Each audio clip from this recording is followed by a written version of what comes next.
Peggy 18.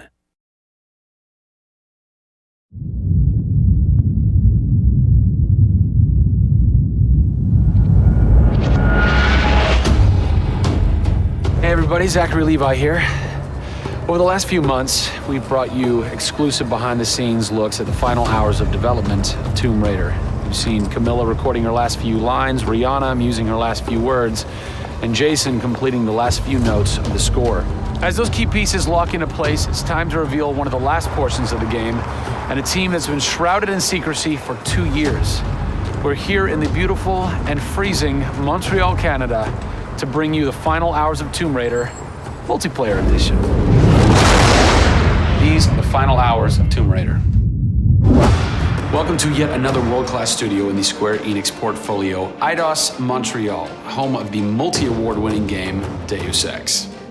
Locked away in one of the far corners of the studio is a team of experienced, passionate professionals who have been specially brought together to create the first ever multiplayer component to the Tomb Raider universe. Let's meet the team behind the vision, direction, and decisions, and hopefully get a chance to play a few rounds. Here we are at Eidos Montreal. Before we get into why we're here, Carl, you now have an amazing stash, my friend. What is the impetus behind this? As a studio, we've been participating in Movember. A good friend of mine, JJ Owens, works for Movember in LA. We set up the gaming challenge and we brought studios from all around the world together. I think so far we've raised somewhere in the region of $140,000, $150,000. Well done. Been a big success, although my wife doesn't necessarily always approve. She hates it? Oh, my wife wakes up in the morning. She says that she hates it. She secretly loves it. What were some of the factors that led to a multiplayer facet to this new Tomb Raider? When we started developing sort of our vision for reimagining Tomb Raider, on paper, it was all about single player. And as we started to build that world out, we had the island, we had the Solari and the Scavengers. We started to realize that we had this canvas. Great warring factions, great landscapes. Yeah, we had all these really awesome places where it was all about traversal and single player. When we started looking at that, we thought, wow, well, what about multiplayer? Part of the genesis of that was Lara Croft and the Guardian of Light that kind of cracked open a door to lead you guys into the multiplayer into here at Eidos Montreal. Guardian of Light was a downloadable, a smaller scale project, and that allowed us to sort of take the risks that we wouldn't necessarily take on a full-blown project. Guardian of Light was our Pixar short. It's the idea that whilst you're building your big project, you're always thinking about that next thing, but also allowed us to be able to start understanding co-oping and networking. It was a game that actually brought Tomb Raider fans together for one of the very first times. You hear them in their ear and they were having fun. And as a result of that, that led to us thinking about multiplayer. Hopefully our single-player experience we're delivering is a very sort of single-player, solitary, immersive type of experience. But at the same time, we believed tomb raiding together with friends would be fun. Tomb raiding, I think that's the first time I've ever heard that term. I like that. It's fun. You know, axe climbing and zip lining and the traversal that we get in there and the traps. For me, it was very sad to have that catch-22 of it would be great to do this in multiplayer, but we just can't split our resources like that. And that's how Eidos Montreal came about. We had staffed up our team to develop a single player. Everybody was gelling together really well, and it wasn't something that we wanted to just bolt on. We always said if we were going to do it, we're going to do it right. If you could have a fan play the multiplayer for the first time, what do you want them saying? For me, they're kind of different moods. It's not like I do one or the other. It's kind of like sometimes I turn down the lights and just play that single player experience. And other times I want to just jump in and have fun and start killing fools. Joe Curry, producer of multiplayer on Tomb Raider. It's the first time Tomb Raider has ever incorporated multiplayer. Yeah. And you're in charge of that. Yeah. What's running through your mind when you get that call? Well, first off, exciting, right? I mean, we're all huge fans of Tomb Raider on the team. I mean, we grew up with Lara Croft. But when we spoke to Crystal, like, we want to do multiplayer, and we're thinking, how do you do that? It's always been Lara's story.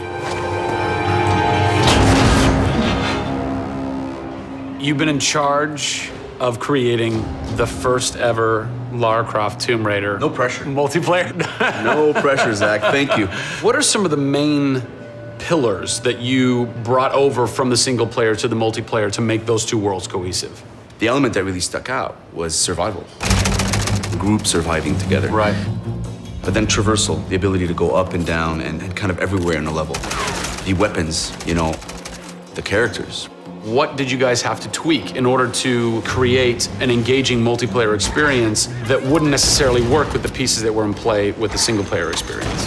One example is the bow. Especially in the reboot, it's so iconic that we had to make it work for multiplayer. You have a certain forgiveness when you play single player. Multiplayer, players expect snappiness. I shoot you, I expect you to go down, or you can just do what I do, which is take out the biggest gun and just run for them and shoot them out. The environment itself can be a threat. The Solari, you know, the guys that are on the island have had a chance to prepare traps. We've got things like an ammo box that looks like an ammo box, but it's really an explosive device. I need ammo, and it looks just like the regular ammo box, and then you're gonzo. We have a lightning rod. You'll get a lightning strike on the rod, and then you'll eliminate your enemy. First and foremost, we want to be humble. We want players to just have a really memorable experience. I had fun doing this. Do you remember when we set that trap? Moments that the players will come back to and talk about experiences that they've had for themselves, not necessarily the game offering them experiences. Absolutely. So, Joe, behind us we have the QA team, or the quality assurance team. They're a part of the development team. They can tell us what we need to fix and what's working and what's not. When do I get to game test? When do I get to get my hands on the game? Soon. We got a surprise for you first, Zach. So, when I was approached to host the final hours of Tomb Raider, essentially the biggest ask, not even ask, tell that I had was, I want to be in the game. I want to have a cameo, I want to have something. So guess what? Boom! Boom! Boom! I'm a playable character in the multiplayer Tomb Raider. How sick is that, Joe? You and your team are awesome. I can play with myself, virtually. Are we ready? Oh, that burns! You suck! Get those transmitters running. Radio transmitter activated! We're getting off this damn island? We send this thing. Beautiful. I would like to try and kick your butt as me in this map right now. Should we try it? All right. Bring it. Let's do it. It's happening right now. Oh, nice! Was that one of my traps? That was one of your traps. Yeah! These booby traps are really fun. I mean, they're really, really fun. Yeah! Don't worry about it. Just because you made the game and I beat him. As you can see from the people and passion here at Eidos Montreal, this isn't just some add-on. They're devoting themselves to making this an experience in keeping with the feeling of single player. Familiar, yet different. Coming up in the final 2 episodes of our series, we go back to the home of Lara Croft. They're taking Tomb Raider to the finish line, and we'll be there for it.